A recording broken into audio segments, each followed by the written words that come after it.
இந்த இடத்துல கை வலின்னு நான் இங்கே வந்த ஆஸ்பத்திரிக்கு ஃபிசியோதெரப்பி பண்ணுறதுக்கோ எங்ககிட்ட ஆஸ்பத்திரியில் ஒரு சிஸ்டர் சொன்னாங்க, நான் கதிர்காமத்தில் ஃபிசியோதெரப்பி பண்ணாங்க, ஒழுங்காகவே பண்ணி விடலை, அதனால் இங்கே வந்து இங்கே கரெக்டாக பண்ணுவாங்கன்னு நான் வந்து 5 நாள் பண்ணேன். அவங்க கரெக்டாக அந்த வீக்கம் இருக்கிற இடத்துல மசாஜ் பண்ணாங்க, சூப்பராக மசாஜ் பண்ணிவிட்டு அந்த இது கரண்ட் வச்சு அனுப்பிச்சாங்க. வீட்டில் போனோடனே எனக்கு கொஞ்சம் முந்தி 1.5 மாதம் இருந்த வலிக்கு கொஞ்சம் கம்மியாக இருந்தது. நான் 2-3 ஆஸ்பத்திரி போனேன், வலிக்குது சொல்லுவாங்க, ஒழுங்காகவே பார்க்க மாட்டாங்க என்ன.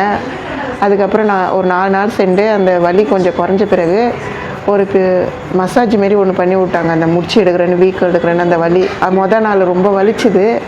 இருந்தாலும் அவங்க பண்ண பார்த்தா அந்த கரெக்டாக அந்த வலி இருக்கிற இடத்த கண்டுபிடிச்சாங்க. அது எனக்கு ரொம்ப சந்தோஷமாக இருந்தது. ஏன்னா நான் நிறைய ஆஸ்பத்திரிக்கு போனேன், அவங்க எனக்கு கண்டே பிடிக்கல.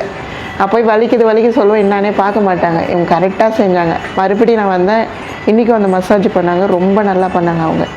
இன்றைக்கி நான் கத்தவே இல்லை, ஏதாவது கத்தினேன், எனக்கு வலி அந்த அளவு அவங்க பண்ண பார்த்து எனக்கு இதமாக இருந்தது. இன்றைக்கி எனக்கு நல்லா ஆயிடுச்சு, வலி நல்லா ஆயிடுச்சு, எனக்கு ரொம்ப நம்பிக்கை இருக்குது.